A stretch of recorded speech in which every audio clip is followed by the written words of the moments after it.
Just give me your name and your Instagram. Hi, my name is Jack Horner. That's my legal name, or that's my stage name anyway. My legal name is Jack Horner, Richard Sex Offender. That's one of my jokes. My Instagram is Jack Horner Comedy. And I've been in Austin for about a year and a half, almost 2 years now. Doing comedy for almost 4. How'd it go? Well, man. And the weird thing about it when it goes well is like, it's the adrenaline's pumping so hard that you don't really remember it, but Stav from Cumtown was on there, who is one of my favorites of all time. I think he's the funniest motherfucker on the scene today, like, period. And being on stage with him was nuts. And I would say, overall, what I remember more is my jokes doing pretty well. Those moments that, like, where I was being interviewed, I guess it went okay because I got the bottom of the barrel show, and then I got secret show too. Hell yeah. Yeah. So Tony was like, "You're good at riffing," And so I guess I don't know. I guess it went pretty well. Yeah. You black out in the interviews, right? Like, just going with it. So. Yeah. My biggest regret from the interview is I've been on there a few times, and the first time I was on there, I told him I worked for a phone company and I'm mildly disabled, and he's like, "Oh, I'm guessing it's not Sprint." And then from that moment on, though, I was like, the perfect comeback to that is, no, it's actually T-Mobile, Hey, yeah, that works. But he said that same joke fucking again when I was on there a few nights ago, and I forgot the comeback. So that's what I'm kicking myself over right now. That's Yeah. You gotta get back and you gotta go. Hell yeah, no, I'm signing up all the time now that I got bottom of the barrel, dude, and and the secret show. Hell yeah, dude, I'm that guy's bitch for life, dude. Listen. You've been doing comedy for 4 years? Yeah. All in Austin? No. I'm from this very white trash region of the country in Missouri. Okay. We don't need to get too specific. It's in the Southwest.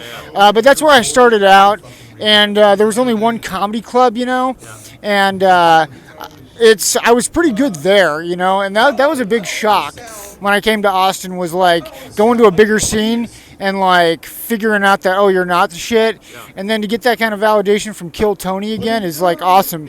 And then that's actually what I want to talk about during the interview is comedy is not Kill Tony, man.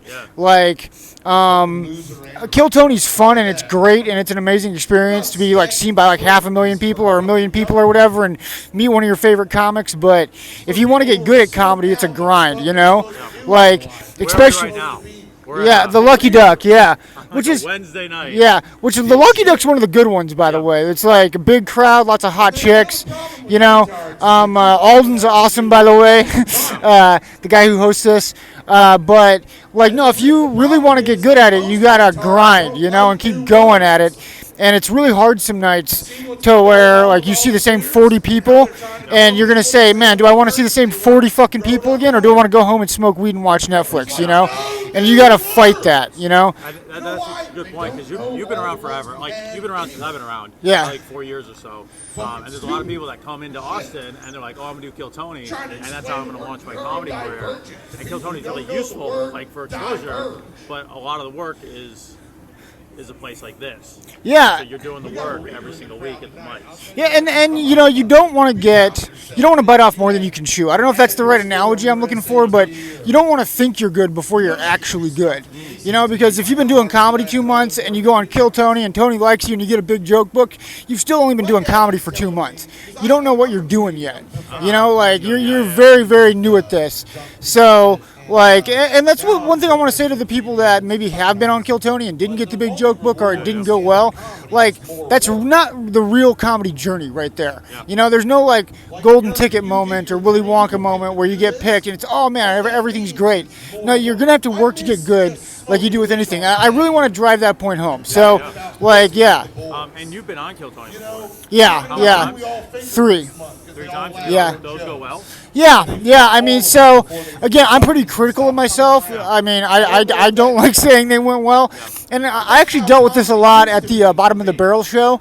With anytime I get a compliment, I just go DEFCON 5 on myself, and it's yeah, but I did this wrong, I did this wrong, and this wrong. You know what I'm saying? So I don't think it went well. I never think it went well, and I think that's another big part of it too. Just always think that you suck. Always think that you need to get. Always think you need to get better. I'm going to give off some more advice right here, and this is a really good conversation I had with Mike Hudak. the guy who runs Anderson Mill Pub. If you want one of the hardest mics in town, yeah, Anderson Mill is up there. But he told me once that you're in the top 50%, you know? Like you're in the top half. And I think that's a good way to think of yourself, is just being in the top half. Like never think you're the best, you know, or top 10%. Just think you're good enough to keep doing it and keep going, and you kind of know what you're doing. But don't ever get full of yourself, you know? Always think that there's areas where you need to improve, you know? So to all the kids out there that get picked on Kill Tony and get the big joke book or get the show or whatever, don't think that that's the end of the journey. That just means you're in the top half, man. Keep grinding. Still a lot of work to do. Yeah. Anything else? Anything else in the thing? Are we good? I mean, I'm good. I'm good. Yeah. Hell yeah. Can I leave with an inspiring quote? Yeah, do it. Okay, this is Socrates. All right. We are what we do repeatedly. So excellence then is not an act, but a habit. Oh yeah. Great job. Yeah. Boom. All right. Nice work. Love you, man.